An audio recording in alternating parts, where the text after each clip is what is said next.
All right, welcome back to the broadcast. You're watching KUTV Primetime News, and it's time for our discussion of the night. Remember, today is Tuesday. We're talking matter state of the nation.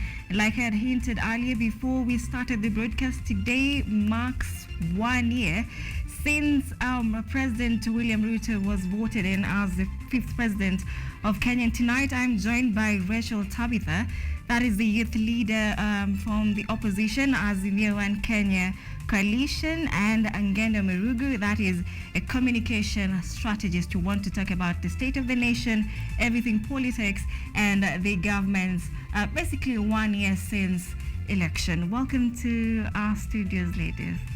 Thank you. You look amazing. So, I've just said, how do you view the past year?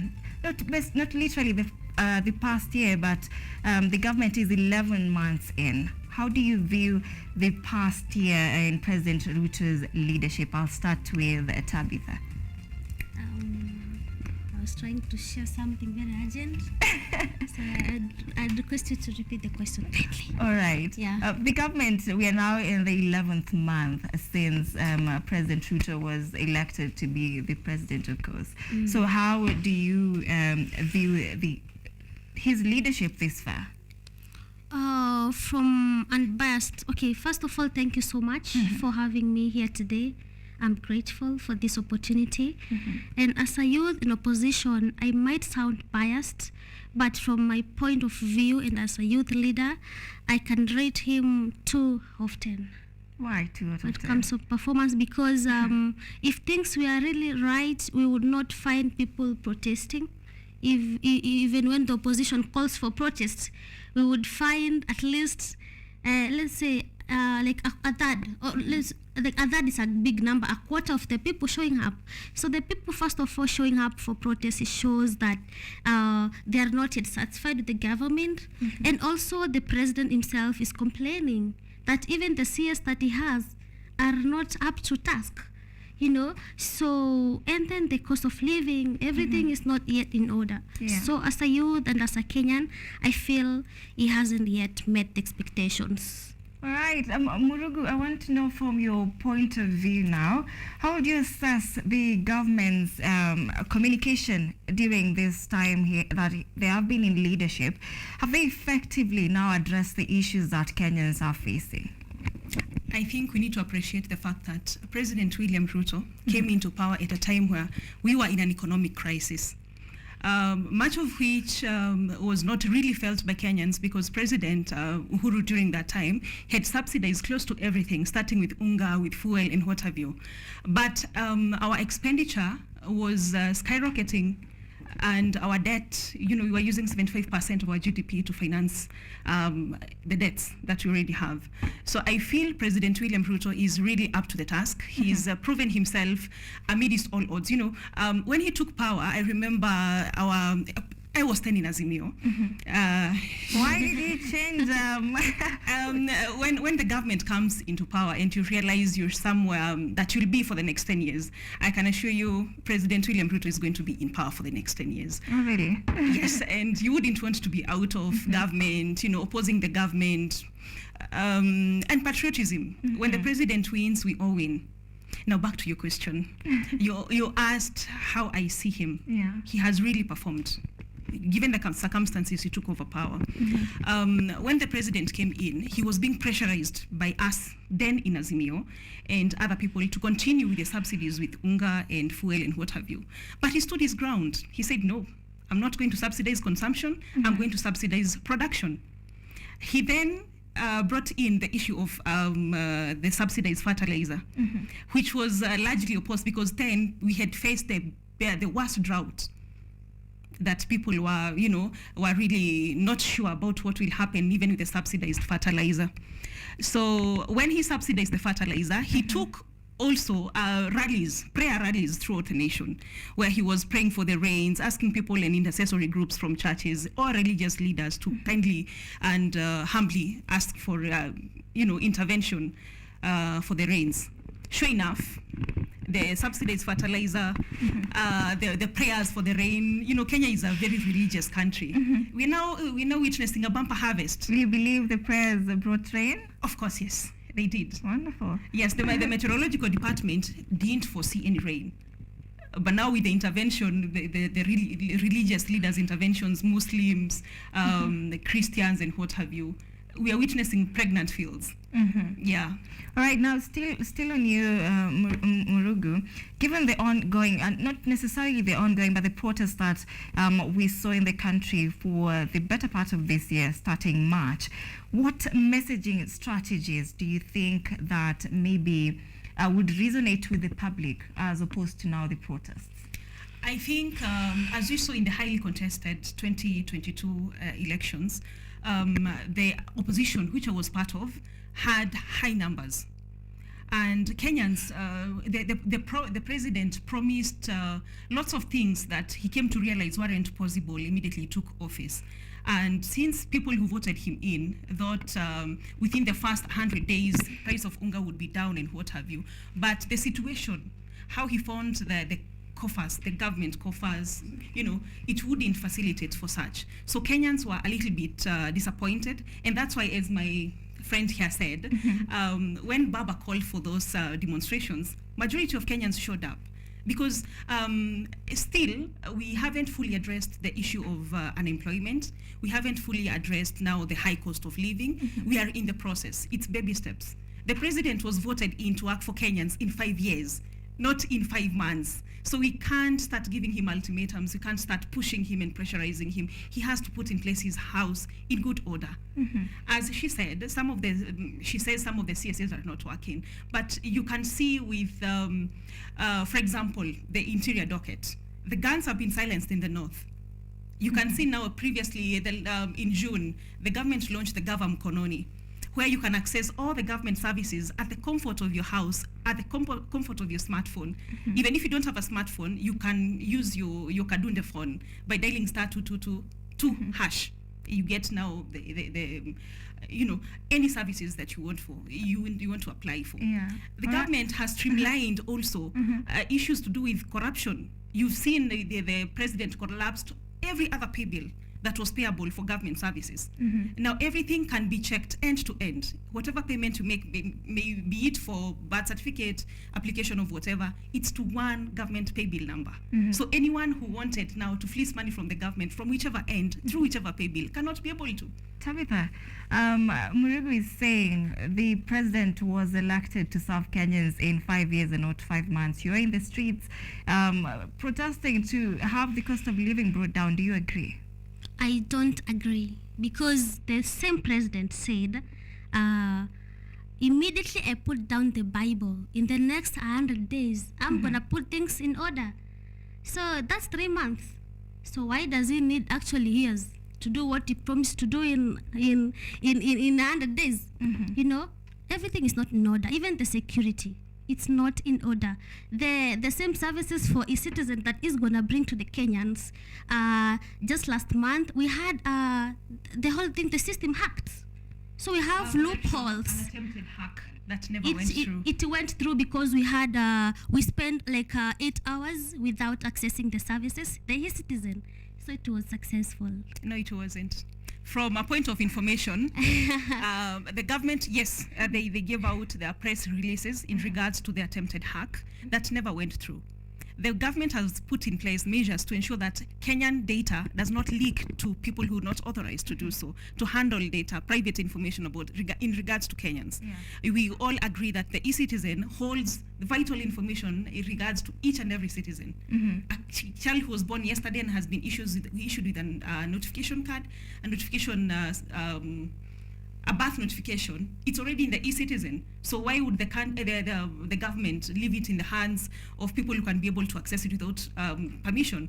It would never went through. The CS ICT, the CS Interior has made that clear.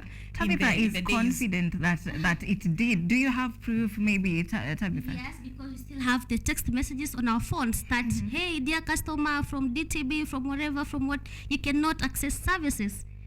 please be patient until we work on this. So can you convince the citizens that was not like a real hacking, Let's not sugarcoat things. Because we are the citizens of this country and we see things happening. So if we try to sugarcoat it, we make it worse. I think the past few years, each and every one of us has, in one time or another, received a text message from a supposed bank. Some people who want to fleece money from your account, people who say, I'm from Equity Bank, I'm from this and this bank. So you can't really quantify the information that you're sending right now, saying did the hackers hack the government servers, or did they hack the banks? Kindly, when you want to demonize the government, do so with some proof. But you're so biased about it, so can we be realistic? Because you're in opposition and I'm in opposition, and you've actually defected from opposition. I defected long ago. Yes, and then you say that you had to defect because you have to be 10 years in the government because Ruto gonna stay.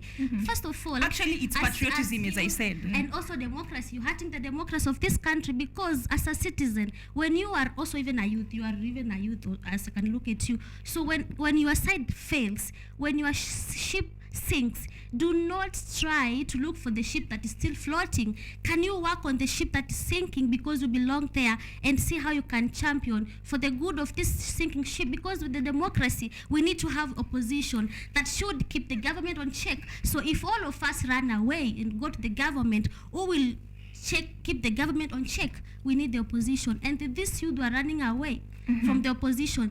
They need to reason beyond just running away to fit in the government.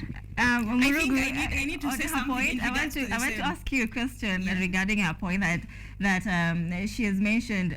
If the youth are now running away from the government, from the opposition, who is going to keep the government in check? Let me elaborate something. There's a lot. She recently joined Azimio. I've been in Azimio for long. We've supported the government. The Azimio ODM, I'm an ODM member to date. To date. You've not resigned? Yes, I've not resigned for my reasons. Yeah, sure. Now, the thing is, there's a lot of disorganization in Azimio as at now. As you can see, the Azimio team, which is now the opposition, should be playing an oversight role. But are they? When the president was about to release the CS's names, late last year, literally 90% of these people in Azimio were quiet about literally everything the government was doing. Why? They expected some of the names floated by the opposition leader to appear in the CS's position. When the names were released, they went back to the mode to now unrealistically and reasonably oppose the government. Now, when the CAS's positions were about to be announced, the nominees, do you know what happened? They were all supporting the government. Until now, the president rewarded his loyalists, and then they went into the mode, opposed the government. Azimio has never supported the government. First of all, your president, who is the president of yourself and the country that you believe in, violates the constitution of Kenya. What I'm getting from you, Tabitha, you're saying Tabitha is the president, and the president that she believes in. Do you still agree in the statement that Azimio made in its first days of the protest, that they do not recognize the government as legitimate? You'll tell me that when we come back from this break. We do not recognize it.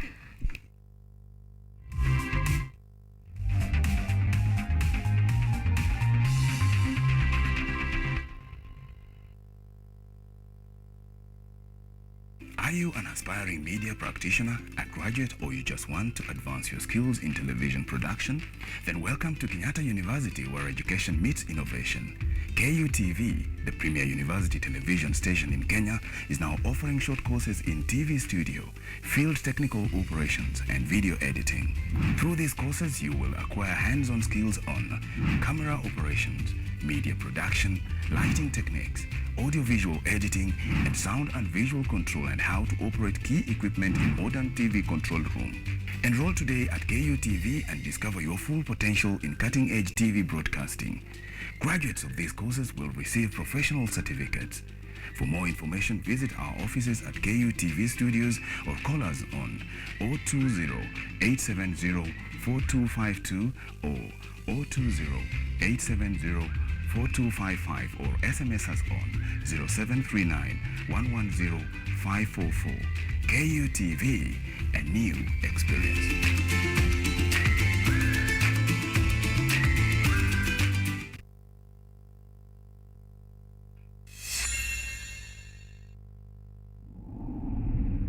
First time? Yeah, I'm kind of scared, but I can do this. Yeah. Mess with me. Yeah, let's do this, man.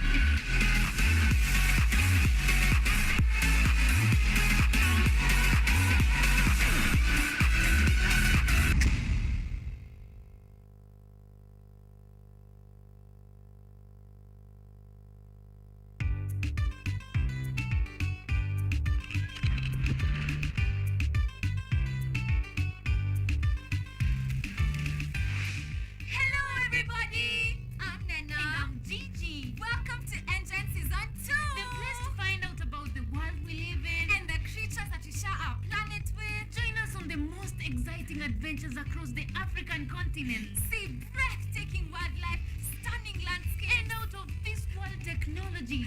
Meet incredible scientists and learn fantastic facts. Explore, discover, be amazed. Part of the next generation of African change makers. Be a part of Engine, Africa's #1 science discovery program. Yay! We're learning every day.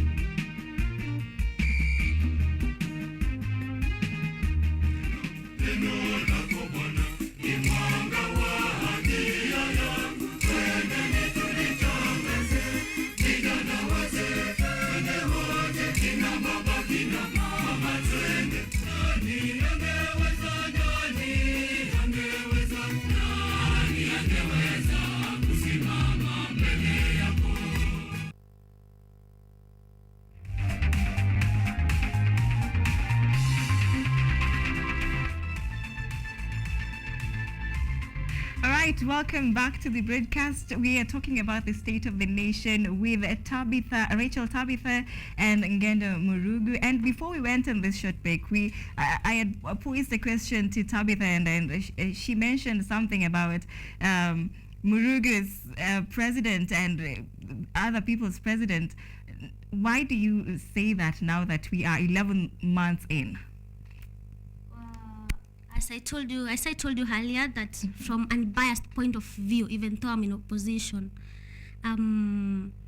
we cannot recognize the president at this moment, and he knows that the government is still illegitimate to us, the majority of us, because until they open the servers, for us to know the truth or really want the election, we will maintain our stand that we do not have a government that is legitimate at the moment. How do they open these servers exactly? Because we have had this push and pull since March or September last year. How do you want these servers to be opened exactly? If we try to take the country, the political history from 2007, where we had liberal protests, the issue was still elections, like the electoral rigging. We're still experiencing the same issue. That's why I believe every system that has an issue that is of human interest, especially the votes that were casted by the Kenyans, we should also get the access. So we believe there is a server that needs to be opened. Why can't they open? Because if there is a server, it means it can be accessed. So why do they say that they don't have the keys to the server? Because they know there is a server. Murugu, what do you think now that you defected from Azimio? They want the servers open. What do you think? I don't know how to answer her, because for decades, Baba has managed to hypnotize people, including myself. I was part of it. And I'm saying my friend is still hypnotized. And I apologize to myself and to people who believed in me for me now falling into the tricks and traps of my party leader. Now, what people need to know is that immediately Uhuru won his second term, he shook hands with Baba. Baba had raised the issue of the servers prior, from 2007, 2013, 2017. Immediately he shook hands and he got whatever benefits he got from the government. Baba forgot there were servers. Baba forgot that there were issues that needed to be looked into to ensure that 2022 there were no issues that would arise. Matters servers, matters IEBC. He forgot the reforms that he was previously advocating for. How sure are you that he forgot? Because He first of all, forgot. you saying he's still your party Can you leader. give me time? I don't interrupt when you're But talking. you interrupted already, so you've introduced the habit of interrupting, you know. Can you talk from the point of like confidence, you know, because you said he's still your party leader and you've already defected to the KK. So while talking about Baba, you have some decorum. Thank you. Let me remind my friend here that the servers that needed to be opened were opened during the petition that was brought up at the Supreme Court. The Azimio team, which was part of 10, got access the much they could into the servers. By the way, what are these servers? They're the ones who went and saw them, the lawyers who were representing Azimio. They saw whatever extent they were allowed to see. You know, I don't understand. Were they allowed to see what they wanted to see? Yes, during the Supreme Court. Tabitha? No. If they were allowed, They're if we protesting allowed, because of that? I understand. because of servers, I think if you high cost allowed of me to living and finish all that. the point I was on, Okay. the thing is, the President of the Republic of Kenya is none other than William Samoei Ruto. He was overwhelmingly voted for by Kenyans 1 year ago today. Now, the President, the biggest server that spoke on that day were the votes that he got from Kenyans. The reception that the President gets from Kenyans who are of goodwill is enough to talk depths. There is nobody who has, including Baba himself. Tomorrow, the President will be officially launching the 10-year devolution celebration. Baba will be a guest speaker. Whoever will be opening is the President of the Republic of Kenya, William Samoei Ruto. And Baba is the father of devolution. That's right. All right. Now, I want you He's to... actually riding on Baba's limelight and the achievements. So Tabitha, what are you talking about? Tabitha, I want you to, among other things that you're protesting about, aside from now the servers, is the reconstitution of IEBC. We are 11 months in, right? Now, could you elaborate the reasons behind your need to have this reconstitution of IEBC, and what better ways, what can be done better to ensure that in the next elections, 2027, we don't have protests as we're experiencing right now? Oh, first of all, for us to make sure maybe we don't experience protest is by advocating for the policies that will ensure that it's of good of the Kenyans, and reconstituting the IEBC is one of them, because people have already lost the confidence that they had with the IEBC. You know, we have to give people the option to experience their democracy, to know the kind of people that they're gonna cast their voice to, the kind of people that gonna manage the elections moving forward. Because with the IEBC that we have, with the kind of president that we have right now, we cannot trust the whatever and the IEBC. And we had already voter apathy of the youth and the young people. Can't we trust the IEBC because President William Ruto is the president? We cannot trust the IEBC because of the manipulation that was witnessed with the IEBC. We've seen Honorable Raila Odinga contest for these presidential seats in other years, and we've seen him reject the election. So I think for you to say that it's only this year, it really holds no. Rachel is a newcomer. Not Rachel is a this year, newcomer. but you know Let's also- wait for him to But you finish know his also halfway. there must be a newcomer in politics, Yeah. because I'm young and I'm just a coming leader. And for me to be there tomorrow as a leader, I have to start today. So I have to be a newcomer today. Yeah. But I'm well versed with the politics of this country. I'm a reader of history. When I'm speaking, when I'm confident, it's because I know what is going on. You can also be old in politics but you have no content, you have no information, the kind of people you hang around. That's why they are moving from Azimio to Kenya Kwanza. But you can be new, fresh into politics, but the kind of information you're getting, the kind of people that you're interacting with, and the kind of knowledge, you are like an old person. Being old is not actually the measure of wisdom. I'm not about my friend. I'm just saying, you know, in general.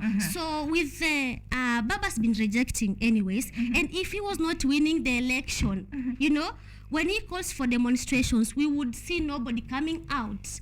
We cannot ignore the fact that he is very influential, and those people translate into votes. But again, they rig. But because Baba is a believer of democracy, he says, I'm not gonna rig an election to be the president. And if I must rig election to be a president, let me not be a president. Let them rig.